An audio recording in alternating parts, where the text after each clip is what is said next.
तप्तकाञ्चन वृन्दावनेश्वरी कृपाणुसुते देवी प्रणमामि हरिप्रिये वाञ्छाकल्पतरुभ्यश्च कृपा सिन्धुभ्येव च पतितानां पावनेभ्यो वैष्णवेभ्यो नमो नमः। जय श्री कृष्ण चैतन्य प्रभु नित्यानंद श्री अद्वैत गदाधर शिवासादि गौर भक्तवृंद। हरे कृष्णा कृष्णा कृष्णा हरे हरे हरे राम राम राम हरे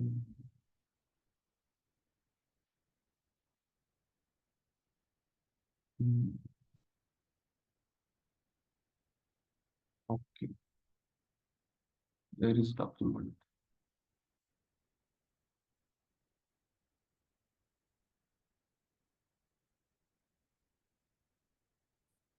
yes we'll be continuing with this fourth chapter. Sati quits her body. So last time we finished uh, first three chapters. Third chapter just ended last week.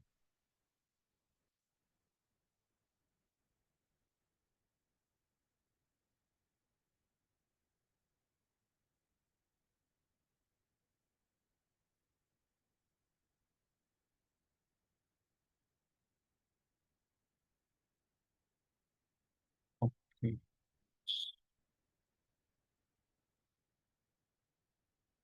Hare Krishna, Hare Krishna.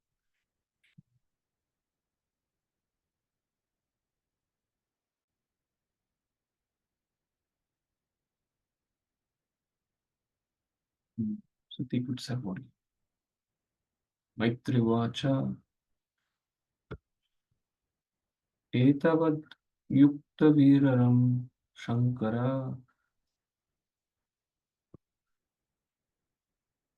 Etavad Yuktva Viraram Shankara Patnyanganasham Hi Ubayatra Chintayan Suruddikshu Parisankita Nishkramati Nirvishati Vidashasa. Yes. I'll read, Prabhu. Yeah. Translation and purport by His Divine Grace A.C. Bhaktivedanta Swami Srila Prabhupada Ki Jai. The sage Maitreya said, Lord Shiva was silent after speaking to Sati, seeing her between decisions.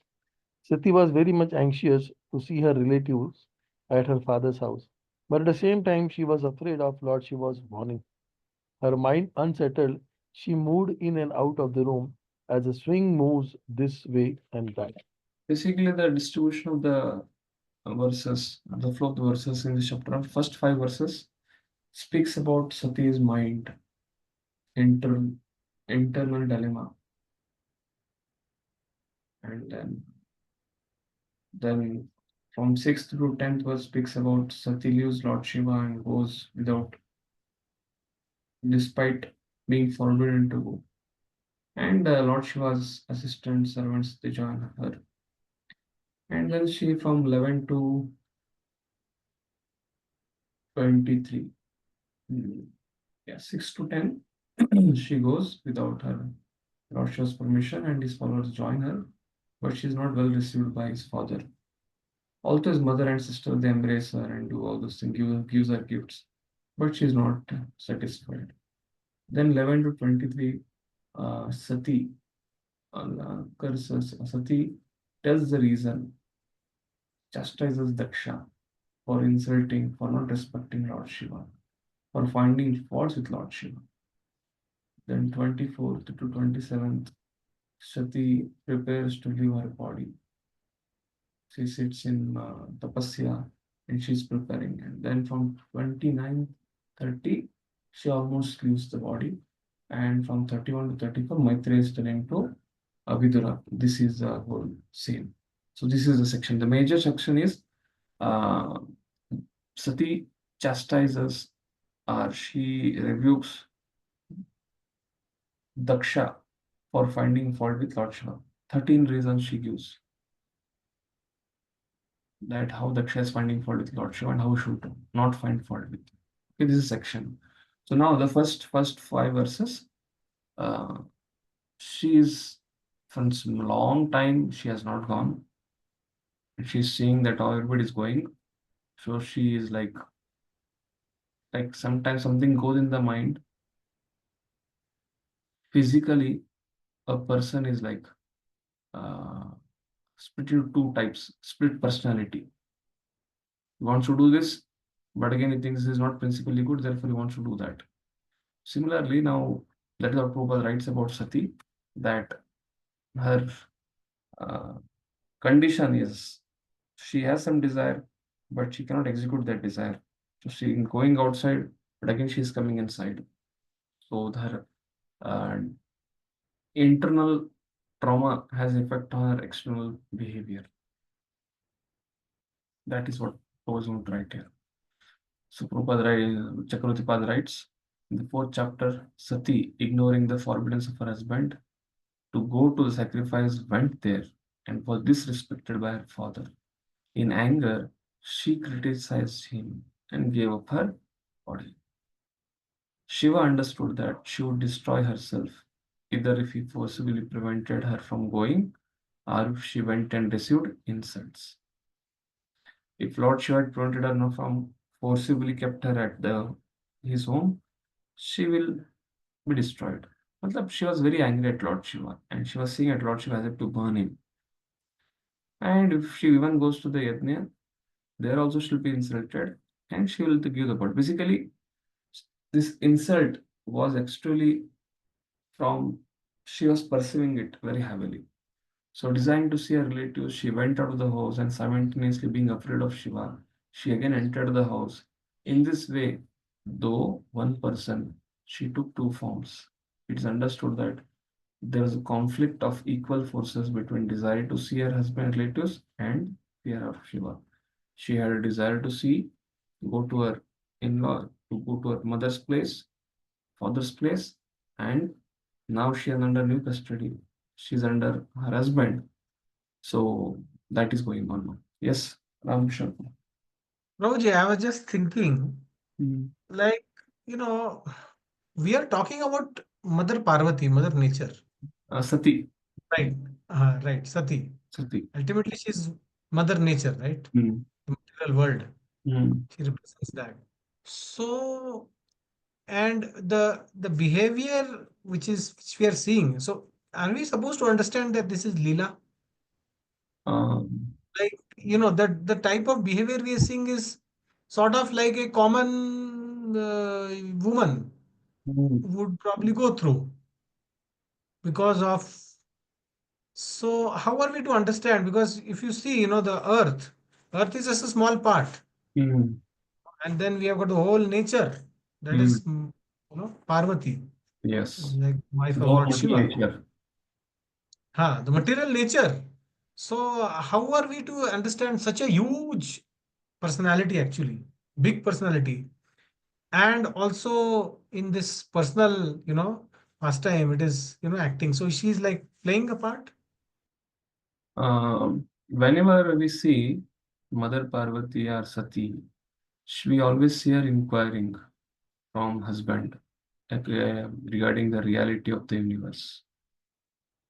That shows the touch of ignorance.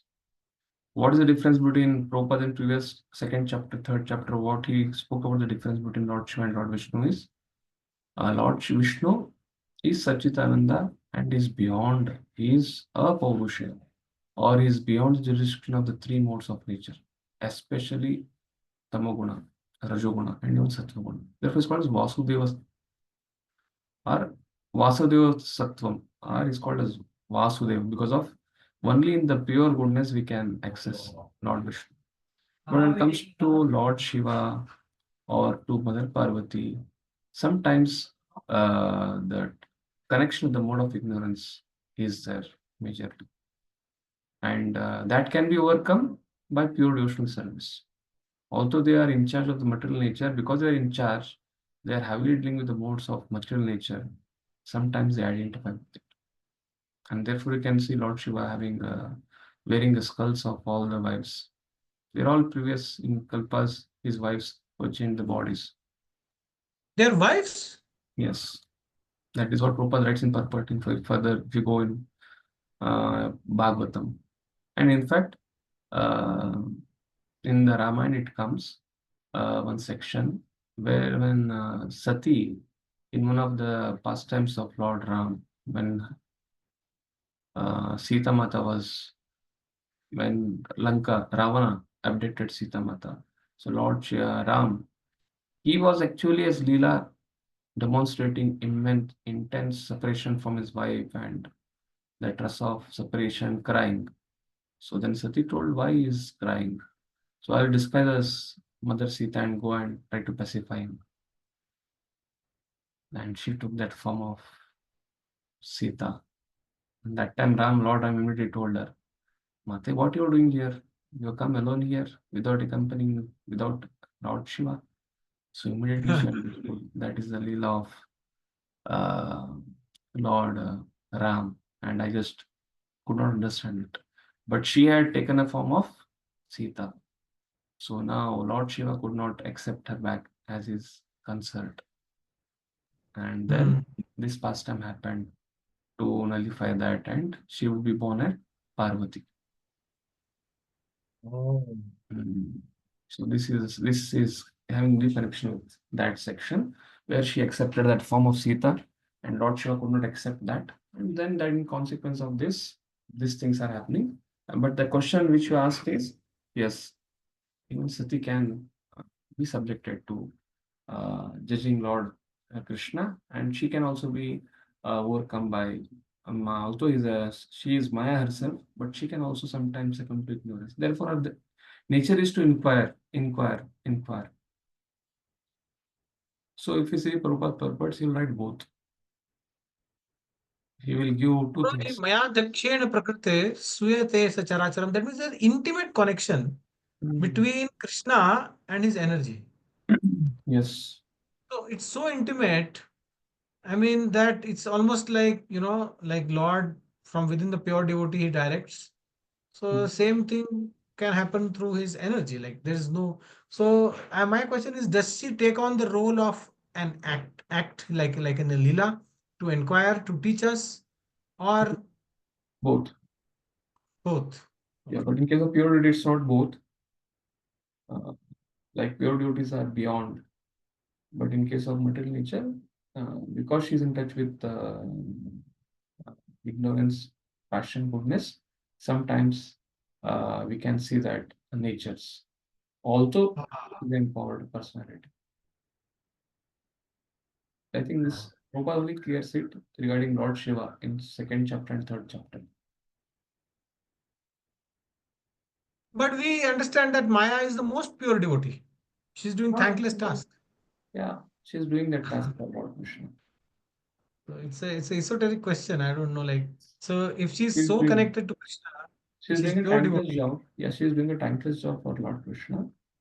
At the same time, it's not very easy for her also to understand Krishna because Krishna is Mayadesh.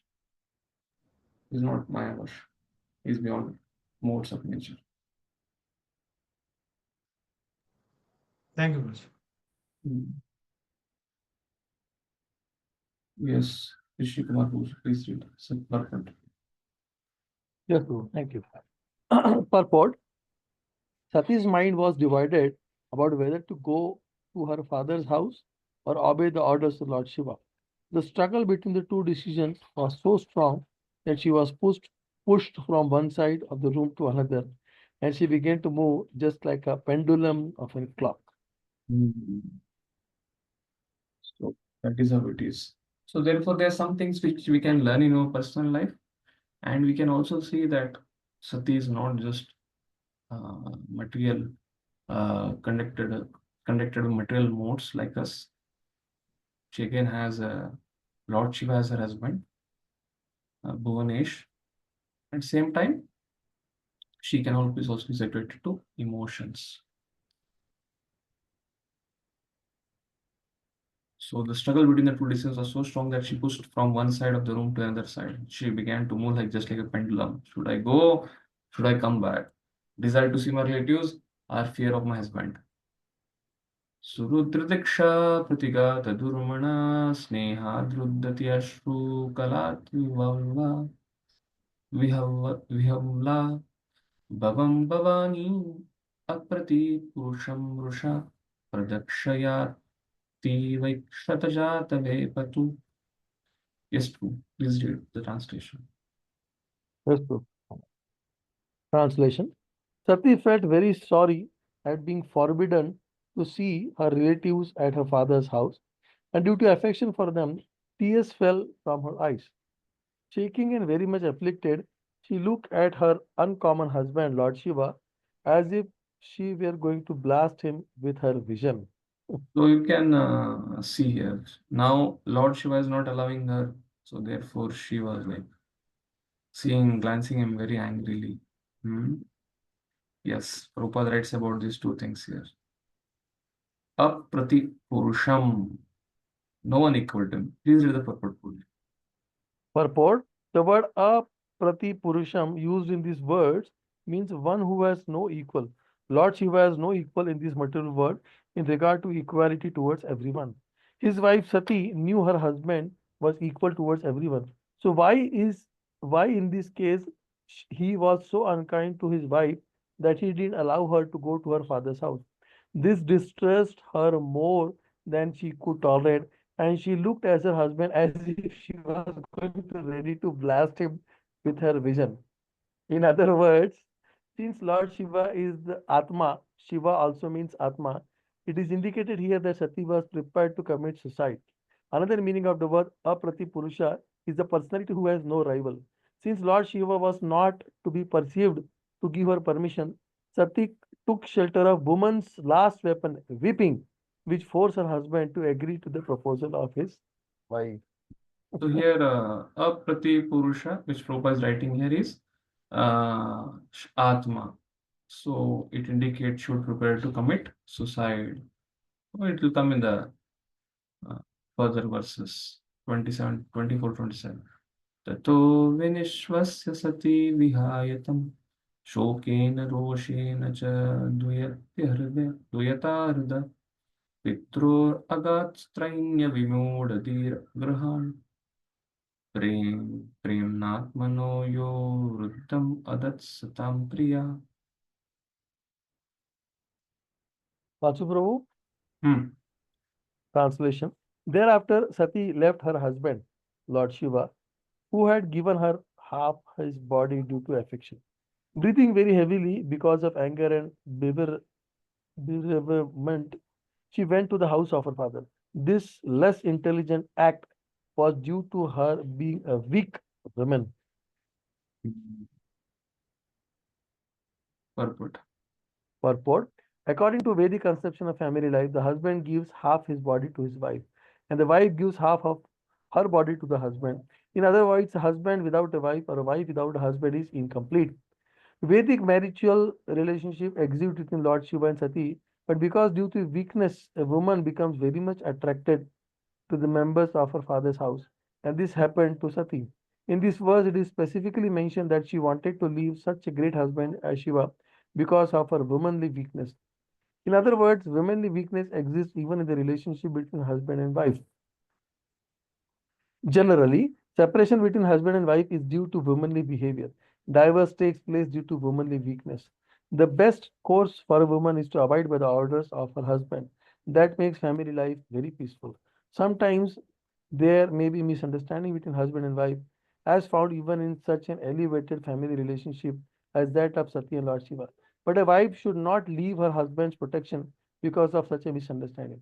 If she does so, it is understood to be due to her womanly weakness.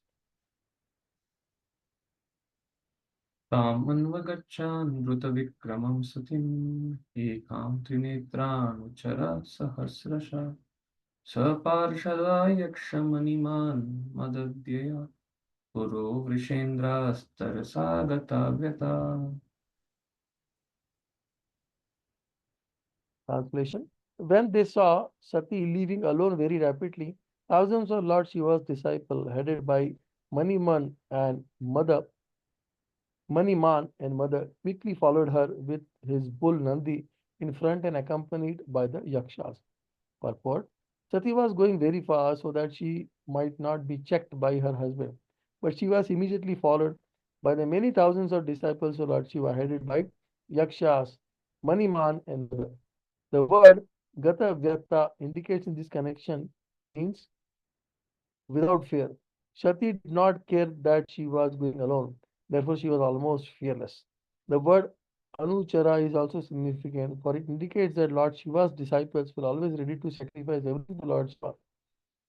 All of them could understand the desire of Shiva, who did not want Sati to go alone.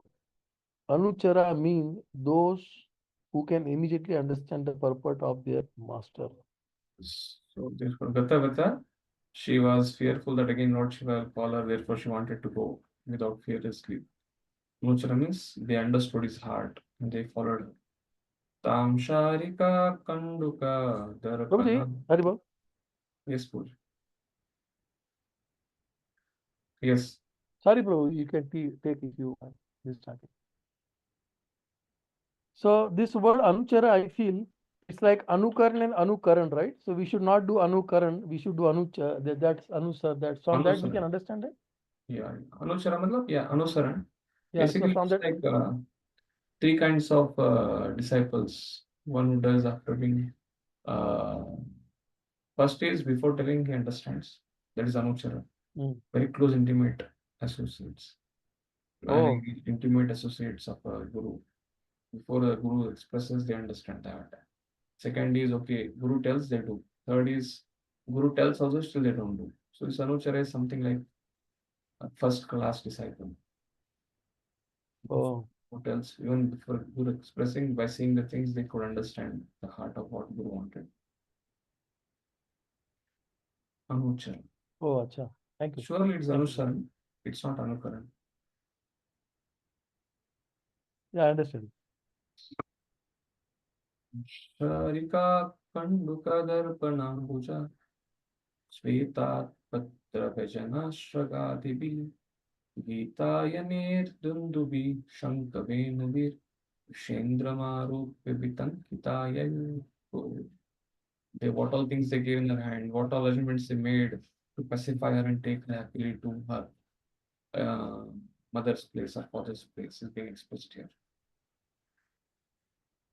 Yes, Rishwan, you So read. I have read 4. Someone else can read now. We have 31. You want to cover? You can read this last one. And this is small. Yeah. Yeah. Okay. Just the translation. The That is disciples of Lord Shiva arranged for Sati to be seated on the back of a bull and gave her the bird which was her pet. She wore a lotus flower, a mirror, and all the paraphernalia for her enjoyment, and covered her with great canopy. Followed by a singing party with drums, conch shells, and bugles, the entire procession was pompous on a royal parade. because says the bird and other items indicate attraction to play. Singing, the instrument, singing and dancing indicates her attraction to music. The canopy, a white umbrella, her royal status. Basically, she was better half of Lord Shiva. So therefore, she was going with pomp and celebration. Brahmaghosharjita yajna vaishisham viprarishijustam vibudaischa sarvashah mridharva aya kantanadarva charmabir nishrishtabandham yajanam samavishat. Yes, next. Next other devotee can read. She then reached her father's house, where the sacrifice was being performed, and entered the arena where everyone was chanting the Vedic hymns. The great sages, Brahmanas, and demigods were all assembled there, and there were many sacrificial animals as well as pots made of clay,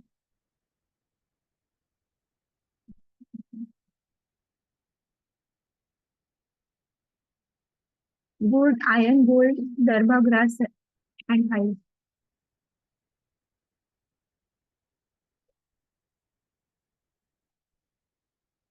Should I read the whole purport? You can read, yeah. Then learned sages and Brahmanas assembled to chant Vedic mantras. Some of them also engaged in arguing about the conclusion of the scriptures. Thus, some of the sages and brahmanas were arguing, and some of them were chanting the Vedic mantras. So the entire atmosphere was surcharged with transcendental sound vibrations. This transcendental sound vibration has been simplified into transcendental vibration. Hare Krishna, Krishna Krishna, Hare Hare, Hare Rama, Hare Hare. In this age, no one is expected to be highly educated in the Vedic ways of understanding, because people are very slow, lazy, and unfortunate. Therefore, Lord Chaitanya has recommended the sound vibration Hare Krishna, and in the Srimad Bhagavatam 11.5.32, it is also recommended Yajnesh Samkirtana Prayar Yajantis Medicine. At the present moment, it is possible to gather sacrificial necessities because of the poverty of the population and the lack of knowledge in Vedic mantras. Therefore, for this age, it is recommended that people gather together and chant the Hare Krishna mantra to satisfy the Supreme Personality of Godhead, who is accompanied by his associates. Indirectly, this indicates Lord Chaitanya, who is accompanied by his associates, Nityananda, Advaita, and others. That is the process of performing yajna in this age. Another significant point in this work is that there were animals for sacrifice. That these animals were meant for sacrifice does not mean that they were meant to be killed. The great sages and realized souls assembled were performing yajna, and their realization was tested by animal sacrifice. Just as in modern science, tests are made on animals to determine the effectiveness of a particular medicine. The Brahmanas interested with the performance of yajna were very realized souls, and to test their realization, an old animal was offered in the fire and rejuvenated. That was the test of a Vedic mantra. The animals gathered were not meant to be killed and eaten. The real purpose of the sacrifice was not to replace a slaughterhouse, but to test a Vedic mantra by giving an animal new life. Animals were used to test the power of Vedic mantras, not for meat. Yes. Tamagatam tatra na kaschanandriyat vimanitam yadnikrito bahilyana rite svashva yavai janana jananim chasadara premashru kantaya parisasvajurmuda.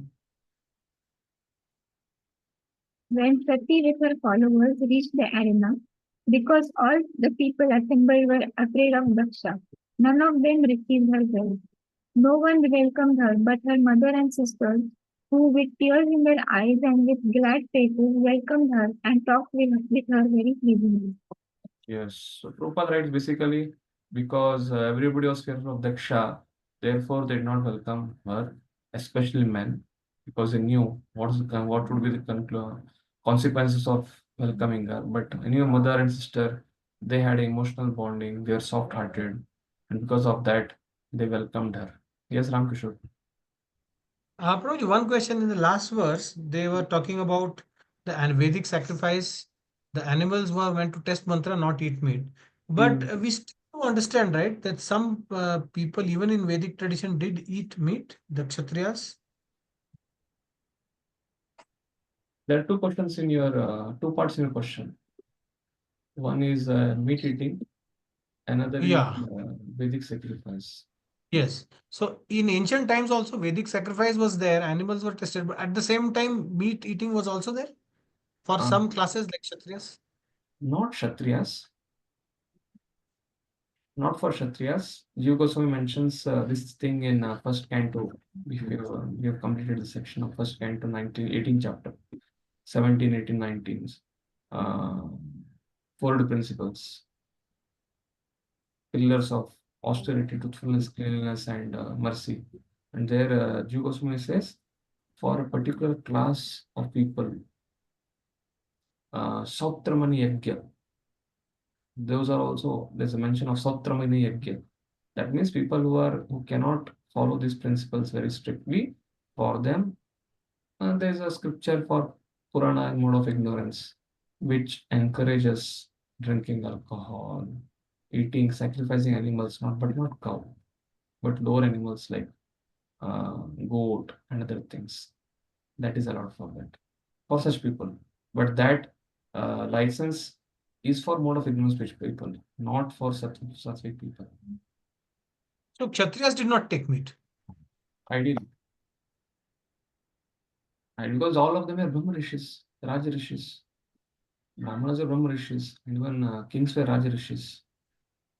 At least the first class kings were Raja Rishis. They did not take it. But demoniac kings like Duryodhan or Jarasandha? Might be because they are not following the dharmic principles. Also, when they used to fight and let's say, Even Jarasandha, like you're telling, he was not worshipping Lord Vishnu, but he was very much Pakka Brahmanikal, used to follow Brahminical culture. Because when three Arjuna, Bhima, and Krishna dressed as Brahminical, just because of that dress, he told, also come as Brahmanas, I'll give you, but seeing you doesn't seem like Brahmanas. Your body looks like Kshatriyas. But out of his respect for Brahmanas, he told, I'll give you what boon you want. They told, you want to fight. So as far as what Bhagavatam speaks is, these are universal principle: meditating, no intoxication, no illicit sex, and no gambling. And even all Brahmanas, Kshatriyas, Vaishyas, Shudras. If the king was very pious and he was Rajarishi in his kingdom, all of them almost followed this thing. And in some place in the purport, I think in Prabhupada purport only I was reading. Varnashram. His discussion about Varnashram, or there is a book. There it says that even if cow, which is a cow, is not to be killed. But there is a section of people who are like lower class people, like Chandalas or below that. There are a particular section of people who are in a whose by nature ignorance is very prominent. So such when a cow dies, I was discussing with Kirtanand Maharaj regarding the new Vrindavan project. There he mentions. So when the cow leaves the body, then better you give to such people who can, rather than cutting in slaughterhouse, anyway they eat, let them take that. The discussion is, the letter is there. So therefore, in by default, in culture, the section of people will be in goodness, in passion, in ignorance. But ideally, kings who are like protectors, leaders, they would not. They make sometimes kill animal like tiger, a lion, or some other hunting. hunting Hunting. for protecting the citizens or protecting the sages and other things, but not for meditating. Thank And you. second thing, when the Brahmanas would perform the sacrifice and the test of that sacrifice of the animal, the old body of that animal, old animal, that would be sanctified when it gets rejuvenated. And that flesh of that old animal was sanctified, and that was issued as prasad. That was sanctified. Oh, That is so how. the flesh of that old animal was actually available. That means it would not vanish. Yes. So the animal will get new body, and the remnants of that old body of the animal, that will be distributed as a prasad. And that is how that pratha started off killing animals for meat eating. That is what But they used to eat that. sanctified because it has got a new body. So for us now, because we are in Kali Yuga and our culture is completely different, and this was of Satya Yuga, and this personalities of first class personality Brahmanas who reside. That is the meaning of na. It was test of Brahmanas. If you see carefully what Prabhupada writes here.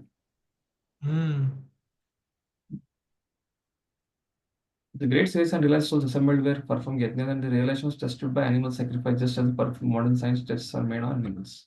So basically, the potency of the Vedic mantra. When Brahmanas recite with the Vedic mantra the potency, even though it is flesh, that will be sanctified. But So then, that karma or ignorance. yes, it's not karma or it's not vikarma, it becomes akarma because of that practice of the Brahmanas.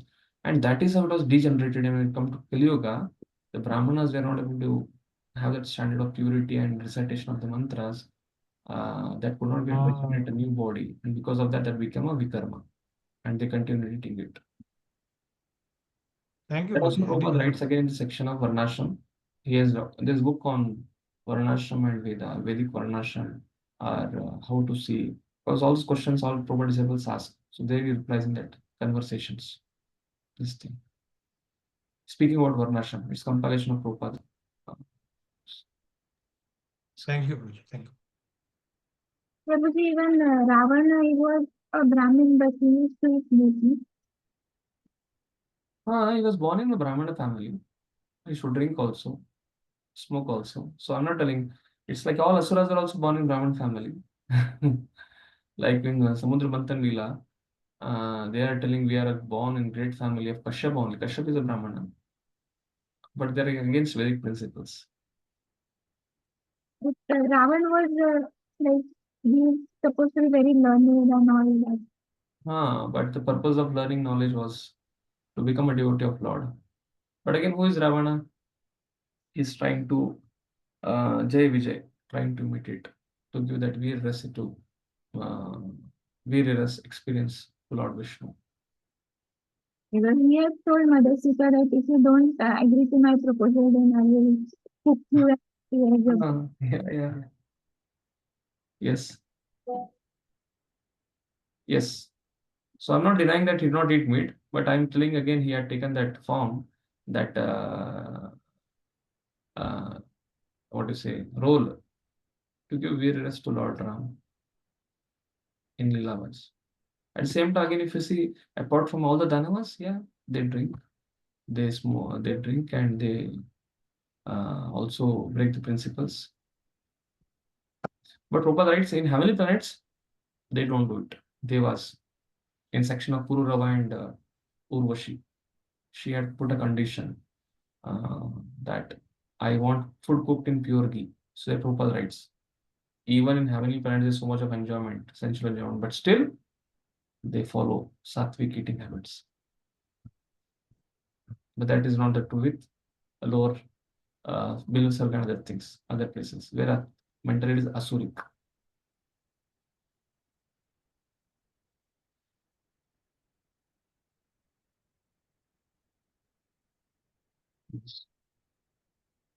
Translation 7th.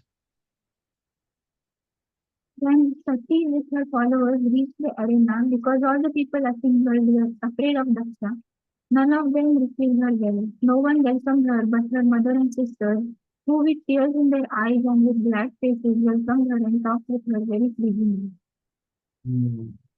So because again Prabhupada writes, because they were human by nature are soft nated, therefore they were not considering what Daksha will speak, what he will not speak because of that. So he speaks about that soft-hearted nature of, and sometimes men are hard-hearted. That is what Prabhupada writes. So there is some sprashna samartha vartaya matra cha matra swashibish cha sadaram dattam sapariyam varam asanam cha sa nadatta pitra pratinandita sati. Yes. Was received by her sisters and mother. She did not reply to their words of reflection, and although she was offered a seat and presents, she did not accept anything, for her father neither talked with her nor welcomed her by asking about her welfare. Yeah, she was like, then Lord Shiva was not allowing her. She wanted to burn Lord Shiva with her angry glance, and now his father is not receiving her, and she is also doing the same thing. She wanted to burn him with her glance. Yeah, you can read the highlighted portion, Sati. Sati was the youngest child of Daksha, and she knew that she was his pet. But now, because of her association with Lord Shiva, Daksha forgot all his affection for his daughter, and this very much aggrieved her. The material bodily conception is so polluted that even upon slight provocation, all our relationships of love and affection are nullified. Yeah, conclusion Prabhupada writes, bodily relationships are so transient that even though one is affectionate towards someone in a bodily relationship, a slight provocation terminates this intimacy. This is problem with the material nature, material body. So whatever might be the exaltedness, but still this is what it tells. Any moment, slight provocation, it can break. रुद्रभागं तमवेक्ष चादवरं पित्रा च देवे कृतहेलनं विभो अनादृता यज्ञसदस्यधीश्वरी चुकोपालोकानिव दक्षति Rusha. Present in the arena of sacrifice, Sati saw that there were no oblations for her husband, Lord Shiva. Next, she realized that not only had her father failed to invite Lord Shiva, but when he saw Lord Shiva's exalted wife, Daksha did not receive her either. Thus she became greatly angry, so much so that she looked at her father as if she were going to burn him with her eyes. Previously, she was seeing at Lord Shiva. Now she is seeing. But there's a difference. When she was seeing at Lord Shiva, she was like having an eagerness. I want to go to meet my relatives. Again, the past time as what I told, she had taken form Sita. So internal was that she can't be with Lord Shiva, and externally was that she wanted to meet. But now this reason of burning Daksha was not out of some. It was actually Daksha did a Vaishnava aparadh. She was very much unhappy that her husband was not allowed the oblations, and she felt okay. If you insult me, I have no issue, but I can't tolerate the insult of Lord Shiva as a Vaishnava Mitashamu. Therefore, this is justified. You can read this highlighted, or you can read the whole purport is very good. By offering oblations in the fire while chanting the Vedic mantra Swaha, one offers respect to all the demigods, great sages and pitas, including Lord Brahma, Lord Shiva, and Lord Vishnu. It is customary that Shiva is one of those who are offered respect. But Sati, while personally present in the arena, saw that the Brahmanas did not utter the mantra offering oblations to Lord Shiva. Namah Shivaya Swaha. She was not sorry for herself, but for she was ready to come to her father's house without being invited. But she wanted to see whether or not her husband was being respected. To see her relatives, her sisters and mother, was not so important. Even when she was received by her mother and sisters, she did not care, for she was most concerned that her husband was being insulted in the sacrifice. When she marked the insult, she became greatly angry, and she looked at her father so angrily that Daksha appeared to burn in his vision. Yeah. Next purport proposed right. It was a Vaishnava aparadh. So one should not tolerate Vaishnava aparadh. जगार सामर्षविपन्नया गिरा शिवद्विषं धूमपताश्रमस्मयं स्वतेजसा भूतगणां समुत्थितान् निग्राय देवी जगतो विष्णुमतः. Yeah, last. Can read this last verse. The followers of Lord Shiva, the ghosts, were ready to injure or kill Daksha, but Sati stopped them by her order. She was very angry and sorrowful, and in that mood she began to condemn the process of sacrificial fruitive activities and persons who are very proud of such unnecessary and troublesome sacrifices. She especially condemned her father, speaking against him in the presence of all.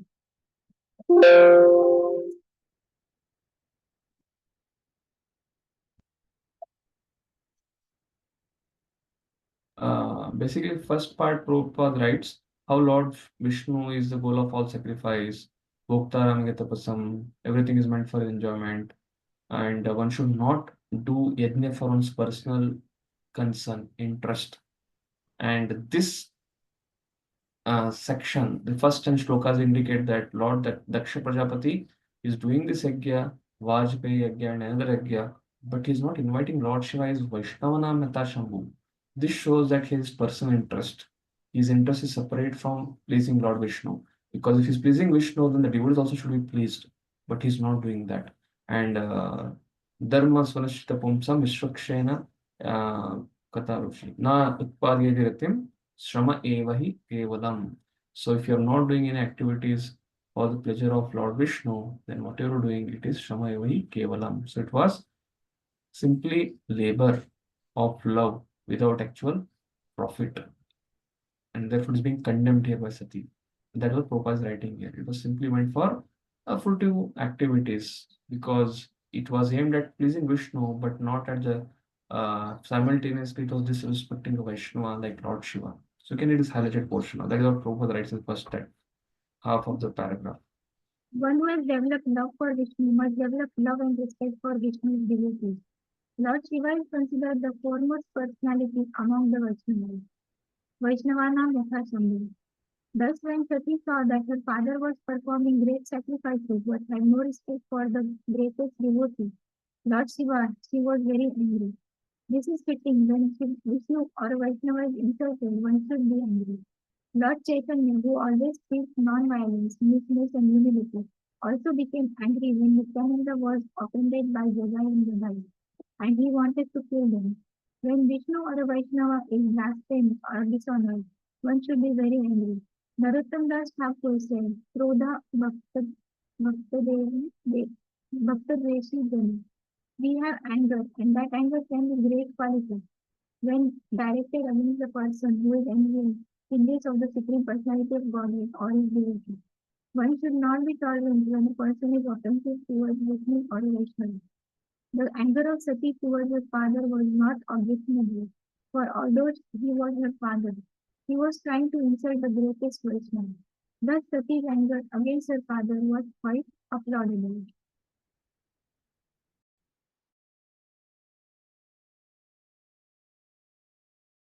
Uvacha Devi Vacha न यस्य लोकस्ति अतिशाय न प्रियस् ततः प्रियो देहभृतं प्रियात्मना तस्मिन् समस्तात्मनि मुक्तवैरके ऋते भवन्तं कथमापतिपयत्. Yes. Next, some other duty can read.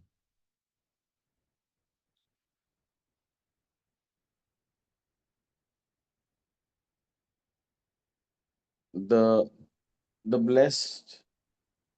blessed goddesses said, Lord Shiva is the most beloved of all living entities. He has no rival, no one is very dear to him, and no one is his enemy. No one but you could be envious of such a universal being who is free from all enmity. Yeah, now Suti quotes 13 reasons why Daksha should not insult, and why is insulting because of these reasons. 13 reasons she quotes why Daksha should not insult Lord Shiva. That is, he is most beloved to all living entities, and he has no rival. Ajata Shatru. No one is dear to him. No one is his enemy. No one but you could be envious of such a universal being who's free from all enmity. Basically, he has no enmity to anybody. But because you are envious, therefore you are treating him as a Shatru. Yes. Please read for this yellow highlight portion. In Bhagavad Gita 9.21, the Lord says, Sammoham Sarva Bhuteshu. I am equal to all living entities. Similarly, Lord Shiva is a qualitative incarnation of the Supreme Personality of Godhead. So he has almost the same qualities as the Supreme Lord. Therefore, he is equal to everyone. No one is his enemy and no one is his friend. But one who is envious by nature can become the enemy of Lord Shiva. Therefore, Sati accused her father, no one but you could be envious of Lord Shiva or be his enemy. Other sages and learned Brahmanas were present, but they were not envious of Lord Shiva. Although they were all dependent on the Daksha, therefore no one but Daksha could be envious of Lord Shiva. That was the accusation of Sati. Basically, Lord Shiva is equal to everyone. If somebody's enemy, it's not from Lord Shiva, it is based on the other person. Daksha was having envy. दोषान् परेषामहि गुणेषु साधव गृह्णन्ति केचिन्न भवद्दृशो द्विज गुणांश फल्गुन् बहुलीकरिष्णवो महत्तमस्तेष अवितद्भवन् अगम्. Yes, bro. Wise born Daksha, a man like you can simply find fault in the qualities of others. Lord Shiva, however, not only finds no faults with others' quality, but if someone has a little good quality, he magnifies it greatly. Unfortunately, you have found fault with such a great soul. Yes, this is because of envy. So this is a very important lesson because in this material world, nobody's perfect. People will be having some pros and some cons, plus minuses. So what we see, so we can choose whether we want to become uh, a bee or a fly. Bee sees, generally goes to the rose or flowers and takes the honeybee. While the fly, it goes to all the dirty things in the whole life. So in this universe, there's good also, there's bad also. But bees only goes to the positive essence, that is honey. But the flies, they go to the negativity, that is dirt, that is flesh, that is pus. That is how it is. So therefore, two kinds of personalities become here, who can see positive and live negative, and those who can only see negative and can live positive. So Chakravarti Pal mentions about this thing in his purport here. Now I'll just read this section quickly. Others see good qualities in others where there are none. In this world, there are no bad people. Everyone is good. They're also very greatest Ati Mahattama. There is a Mahattama, Mahattara, Mahattama, and Ati Mahattama, four levels. Others see only faults in others, even where there are no faults in this world. No one is good, everyone is evil. They are worst. Ati Sadhuttamaha, Ati Asadhuttama. There is Mahattama, Mahat, Mahattama, Mahattara, Mahattama, Ati Mahattama. There is a Asadhu, Asadhuttara, Asadhuttama, and Ati Asadhuttama. So this is what Chakravarti mentioning about the personalities. According to the amount of sattva, one is considered good, sadhu. Though there are many types of good persons, they are divided into four types: Mahat, Mahattara, Mahattama, Ati Mahattama. What is Mahat? He sees good, he sees bad, but he only focus on good. But he's able to see both. Mahattara, he sees good, he sees bad, but he highlights the good. Mahattara. Mahattama, he magnifies that. Ati Mahattama, he doesn't see the bad at all. And same thing, Asadhu, Asadhuttara, Asadhuttama, Ati Asadhuttama. So now, same thing Prabhupada is going to highlight in his purport. Therefore, by saying this, we can now go to Prabhupada purport where he is going to highlight these things. Please read the purport. King Daksha is addressed here by his daughter Sati as Dvija, twice born. Twice born refers to the higher classes of men, namely the Brahmanas, Kshatriyas, and Vaishyas.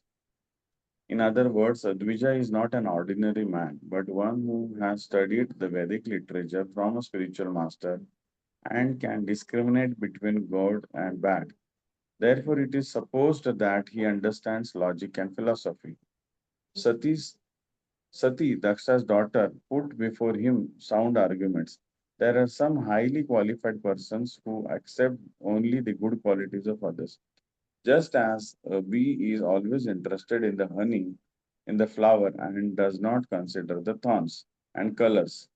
Highly qualified persons who are uncommon accepts only the good qualities of others, not considering their bad qualities, whereas the common man can judge what are good qualities and what are bad qualities.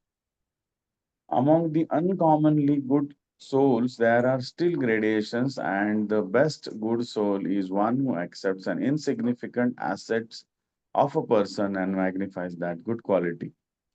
Lord Shiva is also called Ashutosh, which refers to one who is satisfied very easily and who offers to any person the highest level of benediction. For example, once a devotee of Lord Shiva wanted the benediction that whenever he touched someone on the head, that person's head would at once be separated from his trunk. Lord Shiva agreed, although the benediction asked was not very condemnable, Commendable. Commendable. Mhm. Commendable, Uh, but because the devotee wanted to kill his enemy, Lord Shiva considered the devotee's good quality in worshipping and satisfying him and granted the benediction. Thus, Shiva accepted his bad quality as magnificently good qualities. But Sati accused her father, "You are just the opposite." Although Lord Shiva has so many good qualities and no bad qualities at all, accepting his good qualities to be bad. Also, You one should line. accept, yeah, at all. You have accepted him as a bad and found fault with him. Because of your accepting his good qualities to be bad, instead of your becoming the most exalted Soul. soul, you have become the most fallen. A man becomes the greatest, Soul. uh, yeah, where it is. A man becomes the greatest soul accepting the goodness of others' qualities. But by unnecessarily considering others' good qualities to be bad, you have become the lowest of the fallen souls. Yeah. So basically, even if there are some fault, it has to be overlooked. that is like uncommon. Actually, finding fault is very, very common. But what separates us from that commonality is seeking essence beyond externals. People are able to see faults also, good also, but they highlight on the good. And some maximum is they don't see fault at all. But the other side is people who are very expert at finding faults, very expert, and sometimes when good things are there, they will not encourage, appreciate that, but only they will keep on highlighting the faults. So now in case of Daksh is because of the envy makes a person um, oblivious to the good things and is only able to see the darker side, not the brighter side. That is what Sati is studying to her father. Lord Shiva has no fault, but still, if such a personality has no faults, he is Ajata Shatru Asutosh, but you are seeing so much faults in him that you are not ready to see him at the same time. I am so dear to you, but by seeing my connection with him, you are even neglecting me. नाश्चर्यमेतद्यदशत्सु सर्वदा महद्विनिन्द गुणपात्मवादिषु शीर्ष्याममाह पुरुषा पदपंशुभिर् निरस्ततेजाशु तदेव शोभनम्. Yes. Jagan, please read. It is not wonderful for persons who have accepted the transient material body as the self to engage always in deri- Deriding. derit- Deriding means it's derailing basically great it's souls. finding fault or finding fault is mental, and but you start speaking it in a negative way to bring down his position. That is called as deriding. Deriding. Mm. Deriding. Such envy on the part of materialistic persons is very good because that is the way they fall down. They are diminished by the dust of the feet of great personalities. So we previous verse spoke about it is going on here.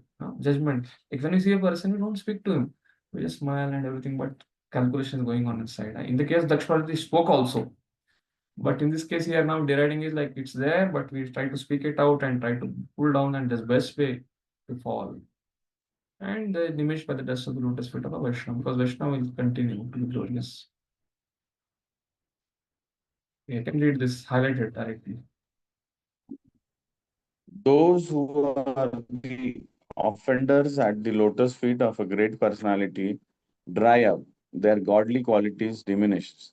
A great soul may forgive offenses, but Krishna does not excuse offenses to the dust of that great soul's feet. Just as one can tolerate the scorching sunshine on one's head, but cannot tolerate the scorching sunshine on one's feet. Okay, before that you have to read this. Because the sunshine can make the vegetables grow, the same sunshine can completely burn something. So similarly, the dust of lotus feet of Vaishnava can give a good positivity to some people who approach Vaishnavas respectfully, but same dust of Vaishnava can harm if they offend. It's based on how a person approaches that devotee. It's offenses. An offender. Offenses are Offenses are generally committed by person who falsely identify with the impermanent body. King Daksha was deeply engrossed in a misconception. Because he identified the body with the soul, he offended the lotus feet of Lord Shiva. Because he thought that this body, being the father of body of Sati, was superior to Lord Shiva's. Generally less intelligent. Generally, generally, less intelligent men misidentify in that way, and they act in the bodily concept of life. Thus, they are subject to commit more and more offenses at the lotus feet of great souls. One who has a concept of life is considered to be in the class of animals like cows and asses. Basically, bodily concept of life. Saeva Vokara. So bodily misidentification, bringing down a person, a great devotee on the bodily conception, that can make us commit offense.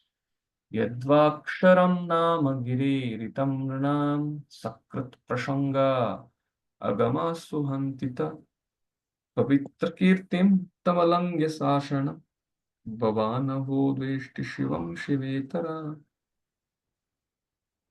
Sati continued, my dear father, you are committing the greatest offense by envying Lord Shiva, whose very name, consisting of two syllables, Shiv and Va, purifies one of all sinful activities. His order is his order is never neglected. Lord Shiva is always pure, and no one but you envies him. Amazing. Yes. So nobody neglects his order. He's like one of the great soul. Yes, please read the purport.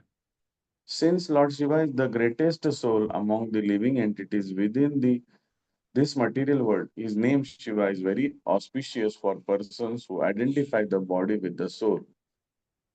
If such persons take shelter of Lord Shiva, gradually they will understand that they are not the material body, but are the spirit soul. Shiva means Mangala or auspicious. Within the body, the soul is auspicious. Brahmasmi. I am Brahman. This realization is auspicious. As long as one does not realize his identity as a soul, whether he does in inauspicious, Shiva means auspicious, and devotees of Lord Shiva gradually come to the platform of spiritual identification. But that is not all. Auspicious life begins from the point of spiritual identification. But there are still more duties one has to understand one's relationship with the Supreme Soul. If one is actually a devotee of Lord Shiva, he comes to the platform of spiritual realization. But if he is not intelligent enough, he stops at that point, only realizing that he is spirit soul. Aham Brahmasmi. If he is intelligent enough, however, he could continue to act in the way of Lord Shiva. For Lord Shiva is always absorbed in the thoughts of Vasudeva. As previously explained, Sattvam Vishuddham Vasudeva Sabditam. Buddhikam. Hmm. Lord Shiva is always in meditation on the lotus feet of Vasudeva, Sri Krishna. Thus, the auspicious position of Lord Shiva is realized if one takes to the worship of Vishnu. Because Lord Shiva says in the Shiva Puran that the topmost worship is the worship of Vishnu. Lord Shiva is worshipped because he is the greatest devotee of Lord Vishnu. One should not, however, make the mistake of considering Lord Shiva and Lord Vishnu to be the same on the same level. That is also an aesthetic idea. Atheistic, It, atheistic. as Atheist. atheist. It is Atheist. also enjoined in Vaishnava Puran that Vishnu or Narayana is the exalted supreme personality of Godhead, and no one should be compared to him as equal, even Lord Shiva or Lord Brahma, not to speak of other demigods. Yes. यदा यत्पादपद्मं महतां मनोलिभिर्निशीवितं ब्रह्मरसास्सवार्तिभिः लोकस्य यद्वर्षति चाशिशोरितिनस्तस्मै भवन् ध्रुयति विश्वबन्धवे. Yes, ma'am. Last verse you can read and I'll ask somebody else to read. You are envious of Lord Shiva, who is the friend of all living entities within the three worlds. For the common man, he fulfills all desires, and because of their engagement in thinking of his lotus feet, he also blesses higher personalities who are seeking after Brahmananda, transcendental bliss. Hmm. Basically, somebody approaches him is ready to fulfill all desires, but because of your envy, you're not able to do that. Mhm. But he can fulfill. So the previous verse described Shiva's ability to destroy sin. Which one? 14th one, this one. So he can immediately destroy all the sin. His name is Shiva and is auspicious.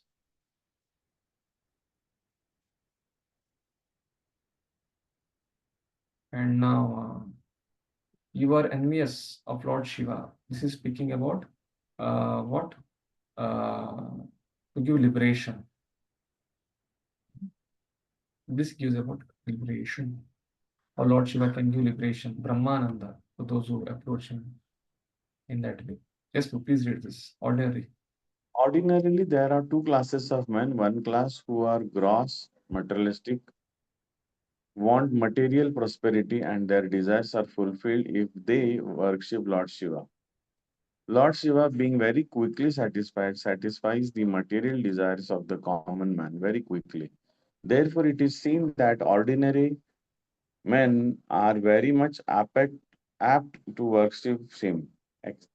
Next, those who are disgusted for or frustrated with the materialistic way of life worship Lord Shiva to attain salvation, which entails freedom from material identification. One who understands that he is not the material body but his spirit soul is liberated from ignorance. Lord Shiva also offers that facility. People generally practice religion for economic development to get some money, for by getting money they can satisfy their senses. But when they are frustrated, they want spiritual Brahmananda or merging into the Supreme. These four principles of material life, religion, economic development, sense gratification, and liberation exist, and Lord Shiva is the friend of both the ordinary man and the man who is elevated in spiritual knowledge. Thus, it was not good for Daksha to create enmity towards him. Even Vaishnavas who are above both the ordinary and the elevated men in this world also worship Lord Shiva as the greatest Vaishnava. Thus, he is the friend of everyone, the common man, the elevated man, and the devotees of the Lord. So, no one should disrespect or create enmity towards Lord Shiva. So how a Vaishnava should see Lord Shiva, and the Prabhupada is very nicely highlighting here. As a greatest of Vaishnava, friend of everyone, Ashutosh, not to be disrespected. किं वा शिवाक्यम् अशिवं न विदुस्त्वदन्य किं वा शिवाक्यमशिवं न विदुस्त्वदन्य ब्रह्मादयस्तमव अवकीर्यजत श्मशाने तन्माल्यभस्मनकपालि अवसत्पिशाचे ये मूर्धभिर्ददति तच्चरणावसृष्टम्. What is his activities? Yes, next somebody else can read. Think Jagannath Do going you think that greater, more respectable personality than you, such as Lord Brahma, do not know this inauspicious person who goes under the name of Lord Shiva? He associates with the demons in the crematorium. His locks of hair are scattered all over his body. He is garlanded with human skulls and smears with ashes from the crematorium. But in spite of all these inauspicious qualities, great personalities like Brahma honor him by accepting the flower offered to his lotus feet and placing them with great respect on their heads. Hmm.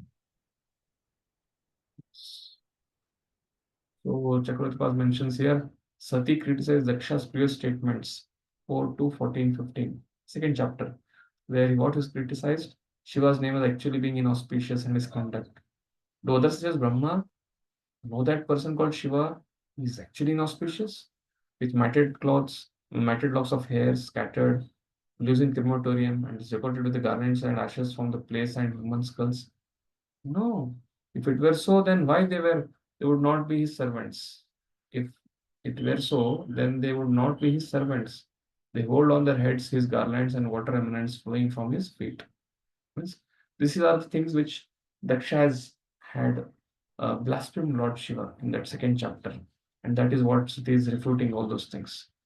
Yes, please read the purport. It is useless to condemn a great personality like Lord Shiva, and this is being stated by his wife Sati to establish supremacy of her husband. First, he said, "You call Lord Shiva inauspicious because he associates with demon in crematorium, covered his body with ashes of the dead, and garland himself with skull of human beings. You have shown so many defects, but you do not know that his position is always transcendental. Although he appears inauspicious, why do personalities like Brahma respect the dust of his lotus feet and place on their heads with such great respect those very garlands which are condemned by you? Since Sati was a chaste woman and the wife of Lord Shiva, it was a duty to establish the elevated position of Lord Shiva, not only by sentiments but by facts. Lord Shiva is not an ordinary living entity. This is the conclusion of the Vedic scripture. He is neither on the level of the Supreme Personality Godhead nor on the level of ordinary living entities. Brahma is almost in almost all cases, an ordinary living entity. Sometimes, when there is no ordinary living entity available, the post of Brahma is occupied by an expansion of Lord Vishnu. But generally, this post is occupied by a greatly pious living entity within this universe. Thus, Lord Shiva's position is constitutionally higher than that of Lord Brahma, although Lord Shiva appeared as the son of Brahma. Here it is mentioned that even personalities like Brahma accept the so-called inauspicious flowers and dust of the lotus feet of Lord Shiva. Great sages like Marichi, Atri, Bhrigu, and the others amongst the 9 great sages who are descendants of Brahma also respect Lord Shiva in such a way because they all know that Lord Shiva is not an ordinary living entity. In many Puranas, it is sometimes asserted that a demigod is elevated such a high position that he is almost equal with the level of Supreme Personality of Godhead. But the conclusion that Lord Vishnu is the Supreme Personality of Godhead is confirmed in every scripture. Lord Shiva is described in the Brahma Samhita to be like yogurt. Yogurt is non different from milk. Since milk is transformed to yogurt, in one sense, yogurt is also milk. Similarly, Lord Shiva, in one sense, is the Supreme Personality Godhead, but in another sense, he is not, just as yogurt is milk, although we have to distinguish between the two. These descriptions are in the Vedic literature. Whenever we find that a demigod occupies a position apparently more elevated than that of Supreme Personality of Godhead, it is just to draw the devotee's attention to that particular demigod. It is also stated in the Bhagavad Gita 9.25 that if one wants to worship a particular demigod, the Supreme Personality of Godhead, who is sitting in everyone's heart, gives one greater and greater attachment for that demigod so that one may be elevated to the demigod's abode. Yanti Deva Vrata Deva. By worshipping demigods, one can elevate himself to the abodes of demigods. Similarly, by worshipping the Supreme Personality of Godhead, one can be elevated to the spiritual kingdom. This is stated in different places of Vedic literature.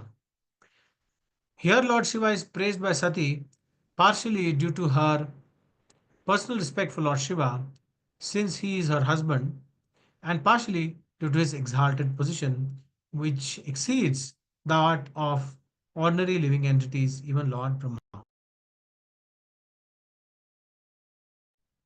The position of Lord Shiva is accepted by Lord Brahma, so Daksha, Sati's father, should also recognize him. That was the point of Sati's statement. She did not actually come to her father's house to participate in the function, although before coming she pleaded with her husband that she wanted to see her sisters and mother. That was a plea only, for actually at her heart, she maintained the idea that she would convince her father Daksha that it was useless to continue being envious of Lord Shiva. That was her main purpose. When she was unable to convince her father, she gave up the body that he had given her, as will be seen in the following verse. Yes. कर्णोपिदाय निरयादित अकल्पयिषे धर्मावितारि अश्निभिर्विभिर् अश्यमाणे चिन्त्यात् प्रशाय रुषितम् अशतिं प्रभुश्चे जीवम् असुन् अपि ततो विसृजेत् स धर्म.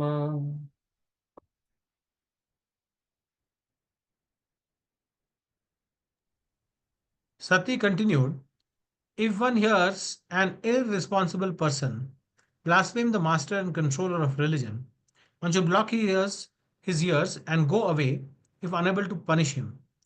But if one is able to kill, then one should by force cut out the blasphemer's tongue and kill the offender, and after that one should give up his own life. One is able to kill, then one should try to cut the blasphemous and kill and after that one should give up his own life. Yeah, this is the verse which comes here. You often hear it.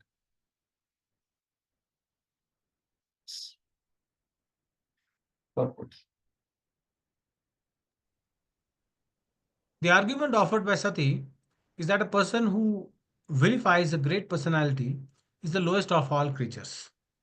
But by the same argument, Daksha could also defend himself by saying that since he was a Prajapati, the master of many living creatures, and that, And one of the great officers. yeah, uh, okay, okay, master of many creatures, and one of the great officers of the great universal affairs, his position was so exalted that Sati should accept his good qualities instead of vilifying him. The answer to that argument is that Sati was not vilifying but defending. If possible, she should have cut out Daksha's tongue because he blasphemed Lord Shiva. In other words, since Lord Shiva is the protector of religion, the person who vilifies him should be killed at once. And after killing such a person, one should give up one's life. That is the process. But because Daksha happened to be the father of Sati, she decided not to kill him, but to give up her own life in order to compensate the great sin she had committed by hearing the blasphemy of Lord Shiva. The instruction set forth here in Srimad Bhagavatam is that one should not tolerate any cost the activities of a person who vilifies or blasphemes an authority. If one is a Brahmana, he should not give up his body because by doing so, he would be responsible for killing a Brahmana. Therefore, a Brahmana should leave the place or block his ears so that he will not hear the blasphemy. If one happens to be a Kshatriya, he has the power to punish any man. If a Kshatriya should at once cut out the tongue of the vilifier and kill him. But as far as Vaishyas and Shudras are concerned, they should immediately give up their bodies. Sati decided to give up her body because she thought herself to be among the Shudras and Vaishyas. As stated in Bhagavad Gita 9.32, Striyo Vaishyas Tatha Shudraha. Women laborers and the mercantile class are on the same level. Thus, since it is recommended that Vaishyas and Shudras should immediately give up their bodies upon hearing blasphemy of an exalted person like Lord Shiva, she decided to give up her life. Therefore, because that is a standard mentioned in the shloka, Vaishya and Shudras, they have to leave. Kshatriyas, they should punish. Brahmanas, they should not torture themselves because that is Brahmana's body. This is a code of conduct. Hearing blasphemy. Atastavoत्पन्नम् idam kalevaram धार्ययिष्ये सितिकन्तगर्हिणा जगदस्य मोहा दिवि विशुद्धिमन्दसो जुगुप्सितायो धरणं प्रचक्षते. Prabhuji, actually, I have a little cough. So, somebody else. somebody else? Yeah, I was about to tell you last time only. See who can. Sorry. Yes, who else is there? Therefore, Sachin, go, please read. therefore, I shall no longer bear this unworthy body which has been received from you, who have blasphemed Lord Shiva. If someone has taken food which is poisonous, the best treatment is to vomit. So no longer bear this unworthy body which has been received from you. To blaspheme Lord Shiva. If someone has taken food which is poisonous, the best treatment is to vomit. Basically, this body has come from you, and you are the root of offending my husband. Lord Shiva is Vaishnava. Therefore, I should better burn this body. The treatment for Vaishyas, and basically, she cannot punish her father. So, and she is not identifying out of humility, she's not identifying herself with the Brahmanical culture, with her humility. So now only left is Vaishyas and Shudras. Therefore, she's thinking, better I give up this body. That is the course of treatment. Yes, please read to purport. Since Sati was the representation of the external potency of the Lord, it was in her power to benefit many universes, including many Dakshas, but in order to save her husband from the charge that he employed his wife, Sati, to kill Daksha because he could not do so due to his inferior position. She decided to give up her. Same like, when Sita Mata was there, something parallel. Hanumanji asked her, "You can better, I can become big and you can sit on me and come." Then Sita Mata denies, "No, no, no, no. I want Lord Ram to come and fight the battle and rescue me from this place. Otherwise, people will tell that, my husband could not even do that much." That is the reason she tells that I cannot come with you. Better Lord Ram comes, defeats Ravana, kills him, and then takes me. न वेदवादम् अनुवर्तते मति स एव लोके रमतो महामुने यथा गतिर्देव मनुष्ययो पृथक् स्व एव धर्मेण परं श्वेते क्षिता. It is better to execute one's own occupational duty than to criticize others. Elevated transcendentalists may sometimes forego the rules and regulations of the Vedas, since they do not need to follow them, just as the demigods travel in space, whereas ordinary men travel on the surface of the earth. So sometimes people who are Vaishnavas, higher version, they don't have to follow the lower rules and regulations. Like demigods, they can fly, but they don't have to go in traffic. Like there is some jam, like there is some airplane going and there is some car. Car can be subjected to the signal, red, green, blue, but the airplane has no.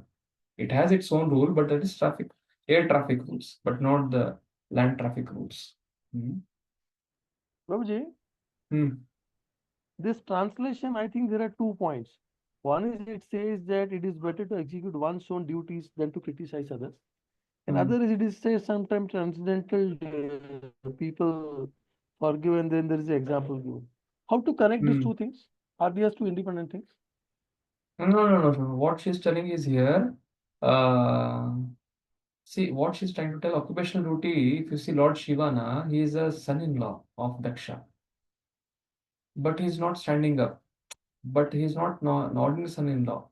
He is also a Mahabhagavat Vaishnava who is in touch with Lord Vishnu. There are 2 things in it. One is occupational duty means coming from the body. And Lord Shiva is also not just he is not bodily concept of life. He is also a pure devotee. Therefore, he could not stand and greet him.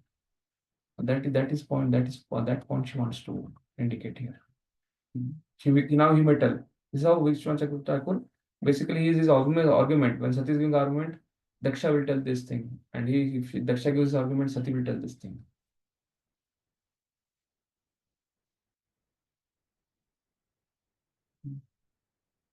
Yes, Sachin. The behavior of the most elevated transcendentalist and that of the most fallen conditioned soul appears to be the same. The elevated transcendentalist can surpass all the regulations of the Vedas, just as the demigods traveling in space surpass all the jungles and rocks on the surface of the globe. Although a common man who has no such ability to travel in space has to face all those impediments. Although the most dear Lord Shiva appears not to observe all the rules and regulations of the Vedas, he is not affected by such disobedience.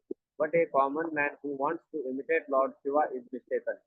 A common man must observe all the rules and regulations of the Vedas, which a person who is in the transcendental position does not need to observe. Daksha found fault with the Lord Shiva for not observing all the strict rules and regulations of the Vedas. But Sati asserted that he had no need to observe such rules. It is said that for one who is powerful like the sun or the fire, there is no consideration of purity or impurity. The sunshine can sterilize an impure place, whereas if someone else were to pass such a place, he would be affected. One should not try to imitate Lord Shiva. Rather, one should strictly follow one's prescribed occupational duty. One should never vilify a great personality like Lord Shiva.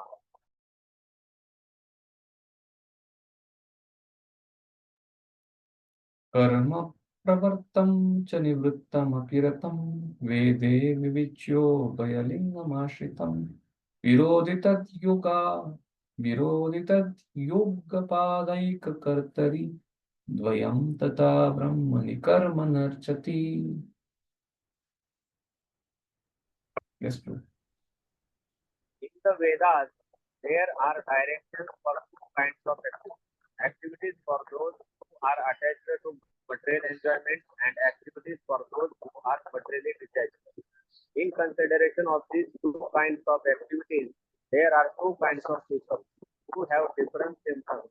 If one wants to see two kinds of activities in one person, that is contradictory. But both kinds of activities may be neglected by a person who is transcendentally situated. This is another version. How Lord Shiva doesn't fit in common. This. Yes, bro. Read the purport.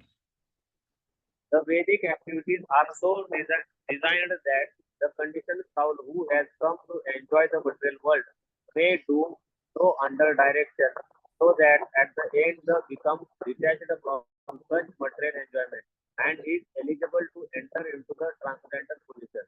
The four different spiritual orders: Brahmacharya, Grahastha, Vanprastha, and Sannyasa gradually train a person to come to the platform of transcendental life.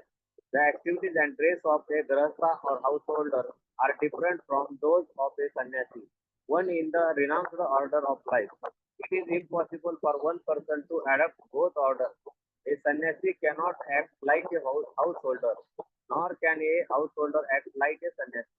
But above these two kinds of persons, one who engages in material activities and one who has renounced the material activities, there is the person who is transcendental to both.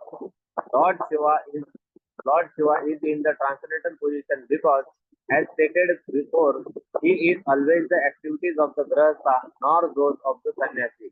In the renounced order can be applicable for him. Oh, He is in the Paramhamsa state. Chintu, आपने एक line miss कर दिया. हाँ, अरे, Lord Shiva is in transcendental position because, as stated before, he is always.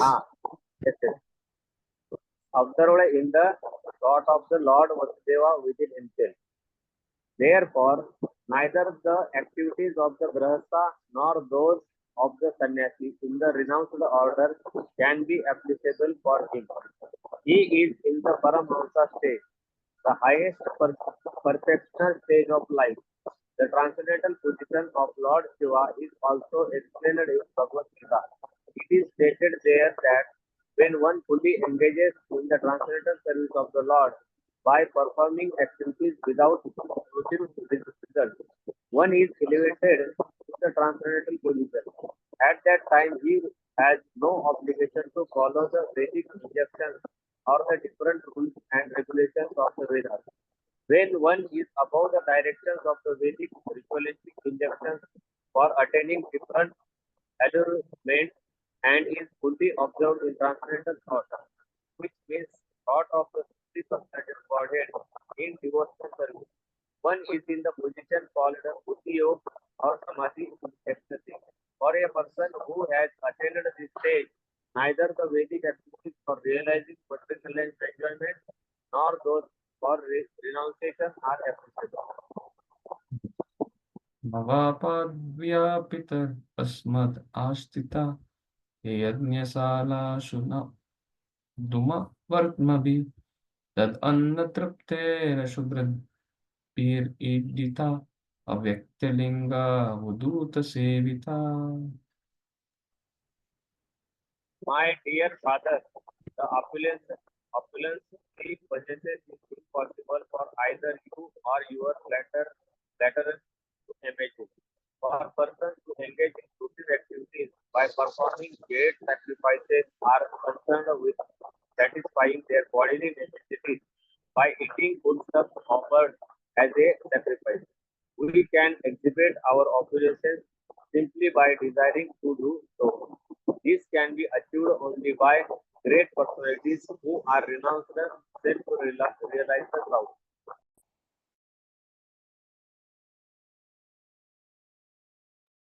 So basically, our Lord Shiva is beyond the bodily conception of it. That is what basically she's saying.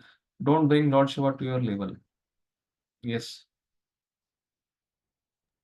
Sati's father was under the impression that he was exalted in both prestige and opulence, and that he had offered his daughter to a person who was not only poor but devoid of all culture.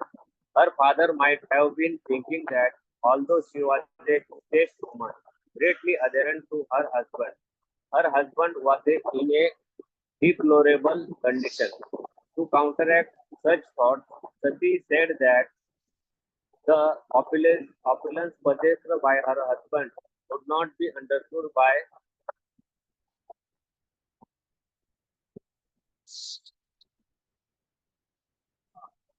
her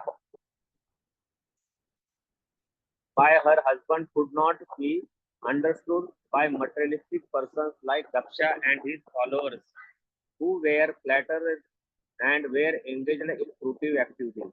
Her husband's position was different. He possessed all opulences, but he did not like to exhibit them. Therefore, such opulences are called avyakta or unmanifested, but if required simply by willing Lord Shiva can show his wonderful opulences, and such an event is predicted here, for it would soon occur. The opulence Lord Shiva possesses is enjoyable in renunciation and love of God, not in material exhibitions of sense gratificatory methods. Such opulences are possessed by personalities like the Umaras, Narada, and Lord Shiva, not by others. In this verse, the performance of the Vedic rituals are condemned. They have been described here as Hum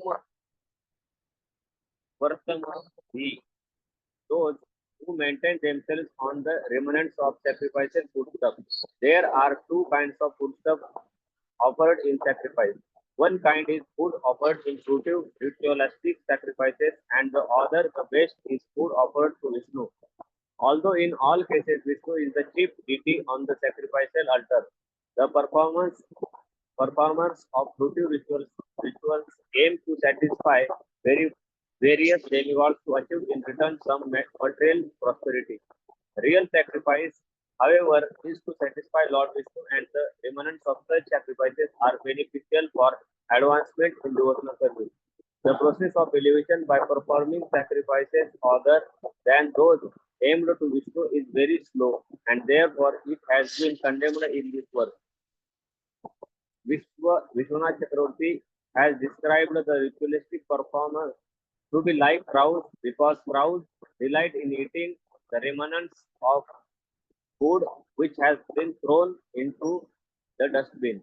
All the Brahmanas who were present for the sacrifice were also condemned by Sati.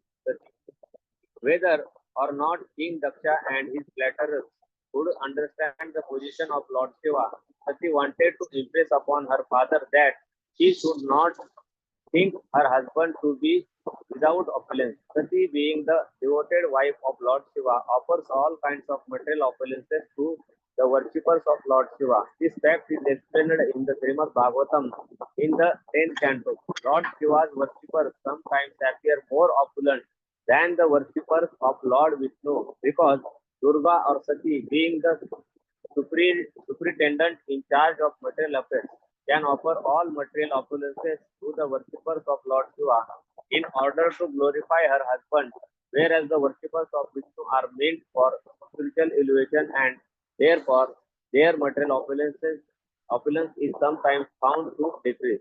These points are very nicely discussed in the 10th chapter.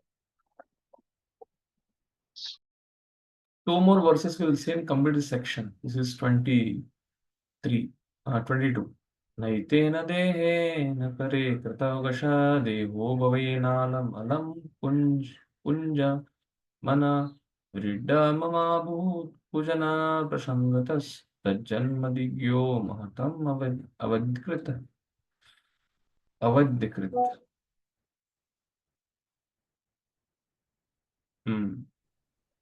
Yes.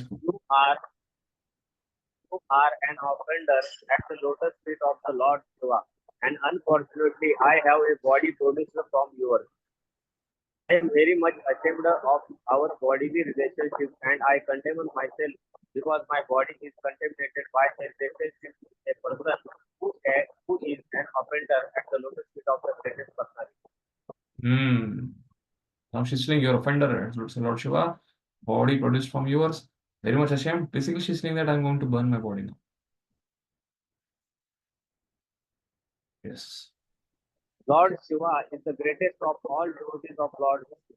It is stated, Vaishnavanam Yatha Jambhu. Jambhu Lord Shiva is the greatest of all devotees of Lord Vishnu. In the previous verses, Sati has described that Lord Shiva is always in a transcendental position because he is situated in pure Vasudeva. Vasudeva is that state from which Krishna Vasudeva is born. So Lord Shiva is the greatest devotee of Lord Krishna, and Sati's behavior is exemplary because no one should tolerate blasphemy against Lord Vishnu or his devotee. Sati is aggrieved not for her personal association with the Lord Shiva, but because her body is related with that of Daksha, who is an offender at Lord Shiva's lotus feet. She feels herself to be condemned because of the body given by her father Daksha. Yes. Putram Tvadiyam Bhagavan Vrishodvajo Dakshayani Tahaya Sudar Manaha Vyapeta Narma Smitama Sutadaham Vitsrakshayetat Punapam Twadangajam.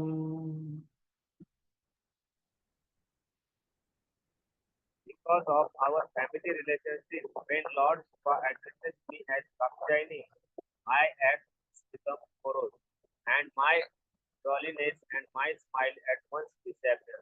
I feel very much sorry that my body, which is just like a bag, has been produced by you. I shall therefore give it up. Oh, because of family relationship, when Lord Shiva addresses me as Dakshayani, once become morose, and my jolliness and my silent smile at once disappear. I feel very much sorry that my body, which is just like a bag, has been produced by you. I shall therefore give it up. Yes, true. The word Dakshayani means.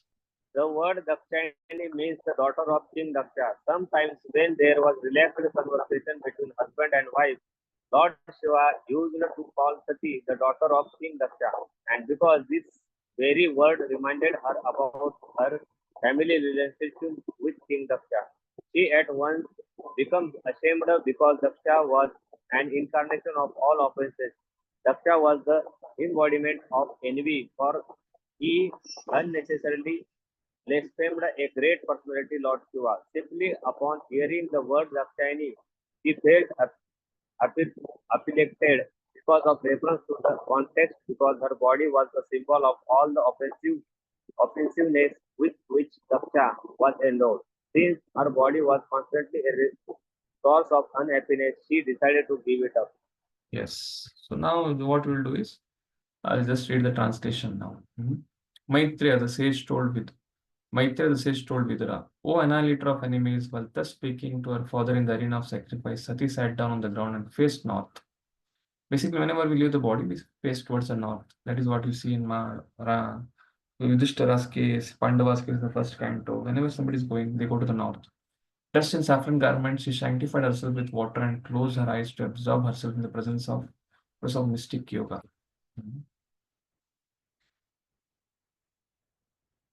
So therefore, it appears that Sati changed her dress, indicating that she was going to quit the body given by her Daksha.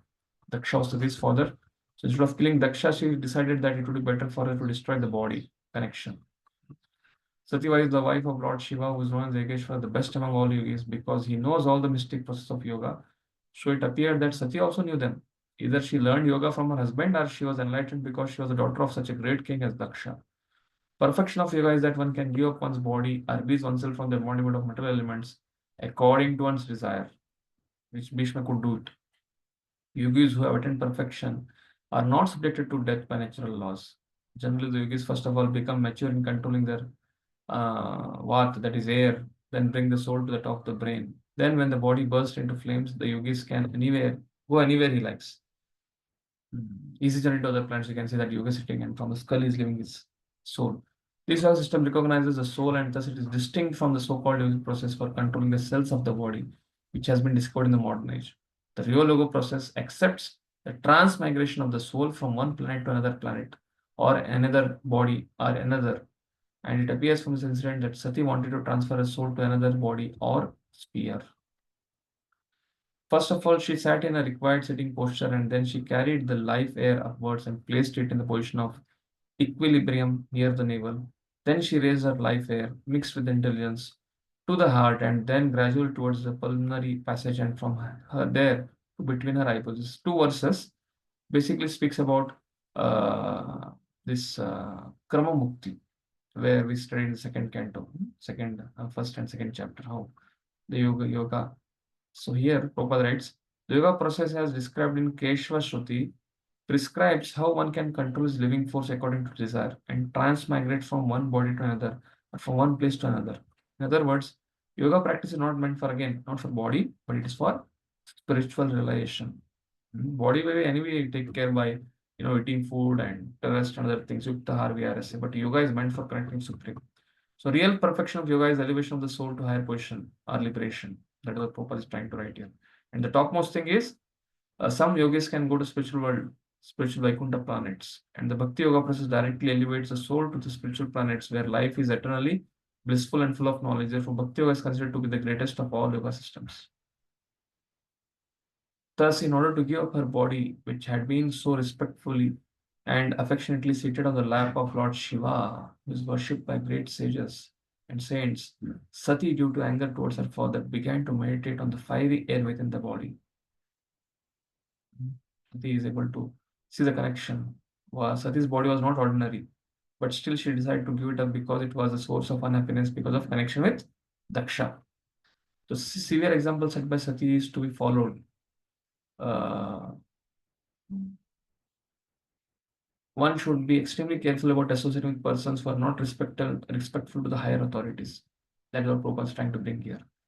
Vedic literature, that one should always be free from association of atheists and non-devotees. One should try to associate with devotees. So basically by Asat Sangachar, see Vaishnavachar. Thus becoming addicted to sex life and associating with persons who are addicted to sex life are condemned in Vedic literature. However, associated with great personalities, devotees who are great souls, Mukti, Dwara Vimuktas, that is what even Lord Kapila is linked to Devuti. So Sati Devi decided to quit her body because she obtained from Daksha's body, and she wanted to transfer herself to another body. She might have completely uncontaminated association with the Lord Shiva. Of course, it understood that in her next life, she would take birth as a daughter of Himalaya, Parvati, and then she would again gain association of Lord Shiva as her husband. And Lord Sati and Lord Shiva are eternally related. Even after she changes her body, their relationship is never broken. Sati concentrated all her meditation on the holy lotus feet of her husband, Lord Shiva, who is supreme spiritual master of the whole world. Thus she became completely cleansed of all taints of sin and quit her body, blazing fire by meditation on the fiery elements. Prabhupada writes, Sati at once thought on husband's lotus feet. Prabhupada again, this pleasure was certainly material because she gave her body for another body. That was also material. This Prabhupada says, no more body. In this life, go back to Godhead. Therefore, even Sati's quitting her body to accept another body was material, Prabhupada says. So, there is such a transcendental bliss in simply meditating on the lotus feet of Lord Krishna or Vishnu.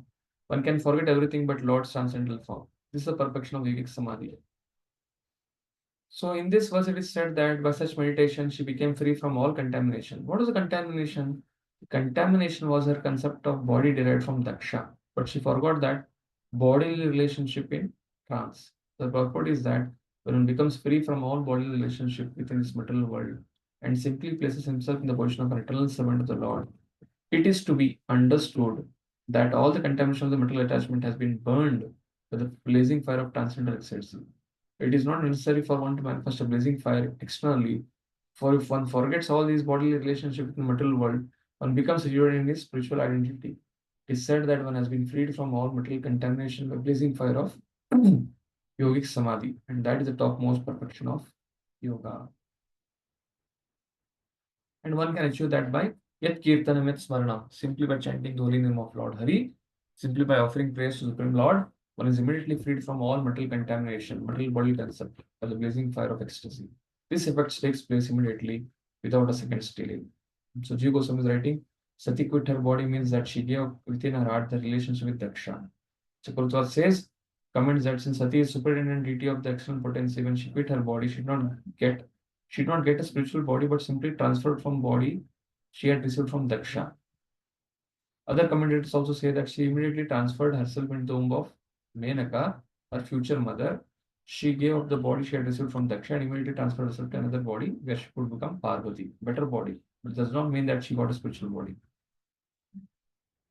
When Sati annihilated her body in anger, there was a tumultuous roar all over the universe.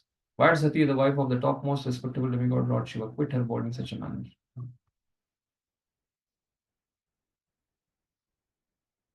Okay. It was astonishing that Daksha was Prajapati, the maintainer of all living entities, was so disrespectful to his own daughter, Sati, who was not only chaste but was also a great soul, that she gave up her body because of his neglect. Daksha is so hard-headed that he is unworthy to be Brahmana, will gain extensive ill fame because of this offense to his daughter, because of not having prevented her death, and because of his great envy of the Supreme Personality of Godhead. But people were talking among themselves about the wonderful voluntary death of Sati, the attendants who had come with her readied themselves to kill Daksha with their weapons. But Bhrigu, they came forward forcibly, but Bhrigu Muni saw the danger and offering oblations into the southern side of the sacrificial fire immediately uttered the mantric hymns from Yajurveda, by which the destroyers of ethnic performance could be killed immediately. So they ran away after that. When Bhrigu Muni offered oblations in the fire immediately, many thousands of demigods named Bhrigus became manifested from the sacrifice. All of them were powerful, having achieved strength from Soma the moon. When the Rubu demigods attacked the ghosts and Guyakas with half-burned fuel from the Yagya, all these attendants of Sati fled in different directions and disappeared. This was possible simply because of Brahma Tejas Brahmanical power. Thus ends the Bhaktivinoda purports of 4th canto, 4th chapter of the Srimad Bhagavatam entitled Sati quits her. Hare Krishna, Krishna Krishna, Hare Hare. Hare Rama, Rama Rama. So, we completed 4 chapters. There are 3 more chapters in this unit 7. This unit for 4th chapter, first unit, 4th kind of first unit. 5, 6, 7. We'll try to cover it. Tomorrow, Sunday being National Zulushi, there will be festivals, there will be services, there will be fasting, and devotees may have different sevas. So, we'll not have session tomorrow. We'll again have session next Saturday. So, next Saturday, Sunday, and one more Saturday, Sunday. We'll try to cover. And I'm trying to make that unit booklets. By the next weekend, I'll try to send it to all of you so that your closed book exams can be completed. Hare Krishna. Prabhupada ki jai.